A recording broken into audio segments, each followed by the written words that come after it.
ஜோதிட அபிமான அன்பர்கள் அனைவருக்கும் எனது வணக்கம்.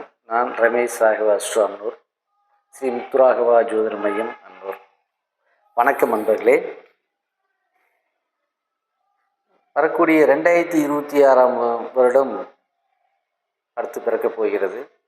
இந்த 2026 வருடம் ஜோதிடத்தில் எவ்வாறு இருக்கும் என்பதை நாம் இப்போது சற்று பார்ப்போம்.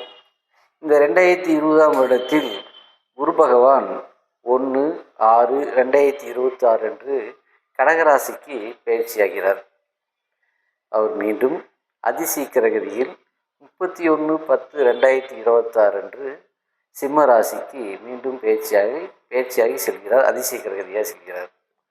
அதற்கடுத்ததாக அவர் 24/1/2027 வரை சிம்ம ராசியில் இருக்கிறார். அப்பாக இந்த 2026 ஜூன் மாதம் வரைக்கும் குரு பகவான் மிதுன ராசியிலையும், ஜூன் மாதத்துலேருந்து அதுக்கடுத்ததாக பார்த்திங்கன்னா அக்டோபர் வரைக்கும் கடகராசியிலையும், அக்டோபருக்கு மேலே சிம்ம ராசியிலும் இருக்கிறார். அப்போ இந்த ஒரு வருஷத்துக்குள்ளே அவர் 3 ராசிக்கு பயிற்சி ஆகிறார்.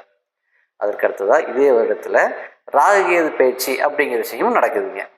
ராகுகேது பயிற்சி பார்த்தீங்கன்னா எப்படின்னா 26/11/2026 அன்னைக்கு ராகு பகவான் கும்பராசியிலிருந்து மகர ராசிக்கும், கேது பகவான் சிம்ம ராசியிலிருந்து கடகராசிக்கும் பயிற்சியாகிறார். அப்போது இந்த 2026 இவருடைய வருடக்கோள்கள் இவ்வாறு இருக்க, இதில் இன்னொன்று என்னென்னா, வரக்கூடிய ஆடி மாதம் சனி பகவான் வக்ரமாகிறாருங்க. அதற்கடுத்ததாக பார்த்தோன்னா அவர் கார்த்திகை மாதம் வக்ர நிவர்த்தி ஆகிறார். இப்போ வருடக்கோள்கள் எல்லாமே இப்படி ஆன அமைப்பில் வானத்தில் சஞ்சாரம் செய்கிறாங்க. இப்படி சஞ்சாரம் செய்யக்கூடிய இந்த 2026 ஆண்டு 12 ராசிகளுக்கும் எப்படி இருக்கும் அப்படிங்கிறத பொதுவாக நாம் இன்றைக்கி பார்க்க போகிறோம். இதில் பார்த்தீங்கன்னா இன்றைக்கி நாம் ஃபஸ்ட்டு பார்க்க போகிறதுன்னு பார்த்திங்கன்னா மேசராசி பற்றி நம்ம பேச போகிறோங்க. மேசராசி, அதாவது 12 ராசிகளில் முதன்மையான ராசி மேசராசி அப்படிங்கிறது எல்லாத்துக்கும் தெரிஞ்சது தான். இதில் மாணவ மாணவியர் எப்படி படிக்க போகிறாங்க, என்ன செய்ய போகிறாங்க அப்படிங்கிறத ஃபஸ்ட்டு பார்க்க போகிறோங்க. இப்போ இதில் படிப்பில் பார்த்தோன்னா மாணவ மாணவியர் அதிக கவனம் செலுத்துவாங்க. இந்த வருஷம் தேர்ச்சி விகிதம் அதிகமாக இருக்கும். இது வரைக்கும் படிக்காத நபர்கள், அதாவது ஆவரேஜ் ஸ்டூடெண்ட் கூட கொஞ்சம் அதிக மார்க் வாங்கக்கூடிய வாய்ப்பு கொடுப்பாங்க. பார்டர் மார்க்கில் பாஸ் பண்ணுறவங்க கூட இப்போ 40-50 மார்க் வாங்கக்கூடிய அம்சத்தை கொடுப்பாங்க. இந்த காலகட்டம் 2026 இப்போ கொஞ்சம் படிப்பில் அதிக அக்கறையை செலுத்தக்கூடிய ஒரு காலமாக இது இருக்கும். அதுக்கடுத்ததாக பார்த்தோன்னா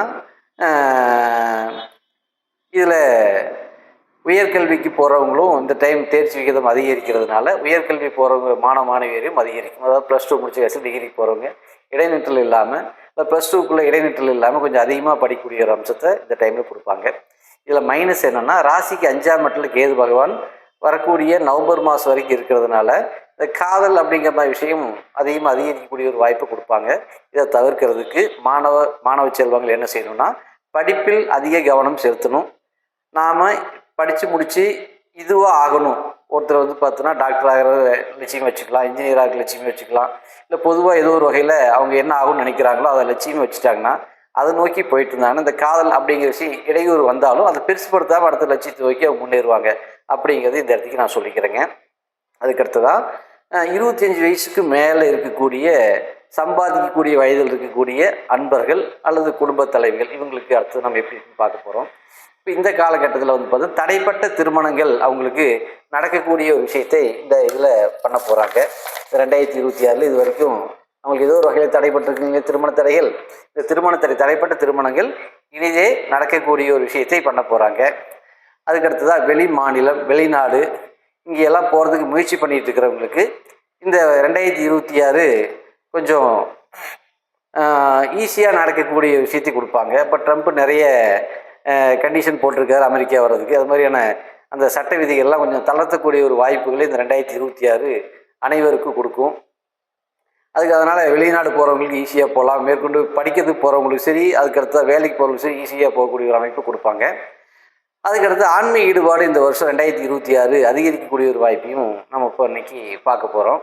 அதில் இந்த வருஷம் நல்லா ஆன்மீக ஈடுபாடு அதிகம், நிறைய கோயில் குளங்களுக்கு போகிறது, தான தர்மங்கள் நிறைய செய்கிறது, இது மாதிரி விஷயங்களே செய்வாங்க.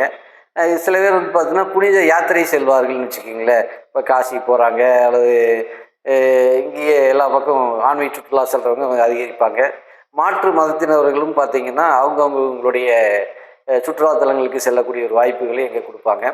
ஆரோக்கியத்தில் வந்து பார்த்தோன்னா அதிக கவனம் தேவை எல்லாத்துக்குமே பொதுவாகவே. இந்த இதில் 2026 மேசராசி என்பவர்களுக்கு கொஞ்சம் ஆரோக்கியத்துக்கு அதிக கவனம் தேவை. அப்படி இல்லைன்னா கடன் சுமை அதிகரிக்கக்கூடிய ஒரு வாய்ப்புகளை கொடுப்பாங்க. இதில் வீடு கட்டுறாங்க, வண்டி வாகனங்கள் வாங்குறாங்க, இடம் வாங்குறாங்க, இப்படிங்கிற மாதிரி இருந்ததுன்னா அப்போது கடன் சுமை அந்த வகையில் அதிகரிக்கிறதுனால இந்த மருத்துவ செலவினங்கள் குறையக்கூடிய ஒரு வாய்ப்பை அவங்களுக்கு கொடுப்பாங்க. அதுக்கடுத்தா சுயதொழில் செய்கிறவங்களுக்கு பொதுவாக இந்த வருஷம் எப்படி இருக்குன்னு பார்த்தோம்னா, சுயதொழில் செய்கிறவங்களுக்கு சனி பகவான் வந்து பார்த்தோன்னா உங்களுக்கு வக்ரமாகிறத சொன்னேன் இல்லைங்களா? இந்த வக்ரமாகக்கூடிய அந்த ஆடி மாதத்துலேருந்து கார்த்திகை மாதம் இருக்கக்கூடிய அந்த காலகட்டங்களில் சுயதொழிலில் மேன்மை உண்டாகும். அதாவது மேசராசி என்பவர்களுக்கு சுயதொழில் செய்பவர்களுக்கு ஆடி மாதம் முதல் கார்த்திகை மாதம் இருக்கக்கூடிய இந்த 5 மாத காலங்கள் மேன்மை உண்டாகும். மற்ற காலங்களில் சுமாராகத்தான் இருக்கும். அதனால் கவனமாக செய்யணுங்க. தொழில்நிலையில் நஷ்டம் ஏற்படாமல் பார்த்துக்கணும். இதில் சம்பள வேலை செய்கிறவங்களுக்கு அந்த ஆடி மாதம் முதல் கார்த்திகை மாதம் வரைக்கூடிய அந்த காலகட்டங்களில் சம்பள உயர்வு, பதவி உயர்வு, இது மாதிரி ஏதாவது ஒரு விஷயங்களுக்கு ஏற்படுத்தும். இல்லை நல்ல இடத்துல இடம் மாறுதல் கூட உண்டான ஒரு வாய்ப்புகளை கொடுப்பாங்க. மற்ற காலகட்டங்கள் எல்லாமே சுமாராக தான் இருக்கும் மேசராசி அன்பர்களுக்கு. அதுக்கடுத்ததான் இந்த மேசராசியில் இருக்கக்கூடிய குடும்ப பெண்களுக்கு, பெண்கள் வீட்டில் இருப்பாங்க இல்லையா, இல்லத்தரசிகளுக்கு எப்படி இருக்கும் அப்படின்னு நம்ம பார்த்தோம்னா, அந்த மேசராசியில் அவங்களுக்கு குடும்பத்தை நிர்வகிக்கக்கூடிய அந்த திறன் உண்டாகுமாமா. இப்போ கணவருடைய இந்த வருமானம் இந்த மேசராசியில் கொஞ்சம் அறகுறையாக இருக்குது அப்படின்னா குடும்ப செலவுகளை கொஞ்சம் குறைச்சிக்கிட்டு எப்படி அதை சீக்கிரமாக கொண்டு போகணுமோ அது மாதிரி செல்லக்கூடிய ஒரு வாய்ப்புகளை கொடுப்பாங்க. கணவருக்கு ஏதோ ஒரு வகையில் தன்னுடைய சேமிப்பு பணத்திலிருந்து கொடுத்து கணவருக்கு உதவக்கூடிய ஒரு வாய்ப்பு கொடுப்பாங்க.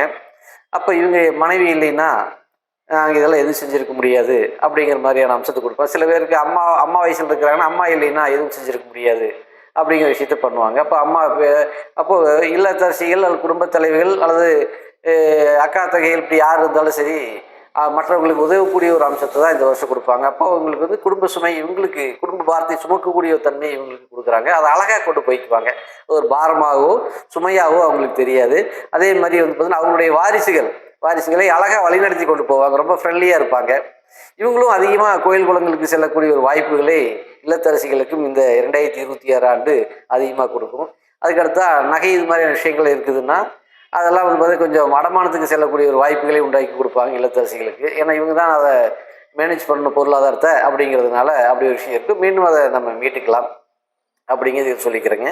அதுக்கடுத்தா வயசானவங்க இருப்பாங்க இல்லையா வீட்டில், அதாவது கிட்டத்தட்ட வந்து பார்த்தீங்கன்னா வேலைக்கு போய் ரிட்டையர்மெண்ட் ஆனவங்க ஒரு 55 வயசுக்கு மேலே இருக்கக்கூடிய அன்பர்களுக்கு இதில் ஆன்மீக ஈடுபாடு இவங்களுக்கு ரொம்ப ரொம்ப மன அமைதியை கொடுக்குங்க அதிகமாக.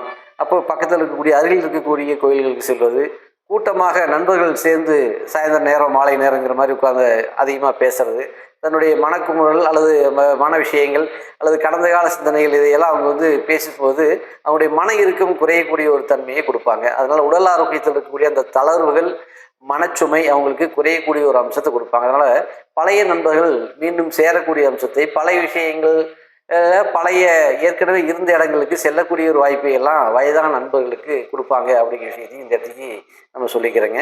மொத்தத்தில் இந்த 2026 என்பது மேசராசி என்பவர்களுக்கு 65% பலனும் 35% சற்று தீய பலனும் இருக்கக்கூடிய அம்சத்தை கொடுக்கறதுனால கவனமாக இதில் இருக்கிற மாதிரி பார்த்துக்குங்க. அதுக்கடுத்தா இந்த வருடத்தில் குரு பகவான் 3 ராசிக்கும் மாறி மாறி சஞ்சாரம் செல்ல இருப்பதால் வயதில் பெரியவர்கிட்ட மேசராசி என்பவர்கள் ஆசீர்வாதம் வாங்கிறது, குருக்கள் கோயிலுக்கு செல்வது, குருக்கள் மனம் மகிழும்படியான காணிக்கையை செலுத்துவது, நவகிரகத்தில் இருக்கக்கூடிய குரு பகவான் அல்லது தட்சிணாமூர்த்தி இவர்கள் உங்களாலான பூஜை பொருள்களை கொண்டு வழிபாடு செய்வது, இது மாதிரியான விஷயங்கள் செய்யும்போது இது குளறுபடிகள் இல்லாமல் கொஞ்சம் பார்த்துக்குவாங்க. சனி பகவான் வந்து பார்த்தோன்னா வக்ரகதி இருக்கக்கூடிய காலகட்டங்களில் மேசராசிக்கு நல்லா இருக்குன்னு சொல்கிறோம். மற்ற காலகட்டங்கள் சுமாராக இருக்குன்னு சொல்கிறதுனால சனி பகவானுடைய வழிபாடு செய்வது, அதுக்கடுத்ததாக ஏழை எளியவர்களுக்கு உதவி செய்வது, உங்களுக்கு கீழே வேலை செய்யக்கூடிய அன்பர்களுக்கு அல்லது உங்கள்கிட்ட வேலைக்கு இருக்கிறவங்களுக்கு தேவையான உதவிகளை செய்கிறது, அவங்க மனம் மகிழும்படியான சில விஷயங்களை செய்கிறது, மனநிலை பாதிக்கப்பட்டவர்களுக்கு உதவி செய்கிறது, அனாதை ஆசிரமங்கள் இந்த இடங்களில் அவங்களுக்கு ஏதாவது அவங்க என்ன முடியுமோ நம்மளால் என்ன முடியுமோ அது மாதிரியான விஷயங்கள் செய்வது, இப்படி செய்கிறது மூலமாக இது வரக்கூடிய இந்த துன்பத்தில் 35% துன்பத்திலிருந்து மீண்டு இன்பம் பெருக வழிவகை செய்யும் என்று கூறி உங்களிடமிருந்து தற்பொழுது விடைபெறுகிறேன். மீண்டும் அடுத்த ராசிகளை பற்றி அடுத்த பதிவுகளை பார்ப்போம். நன்றி, வணக்கம்.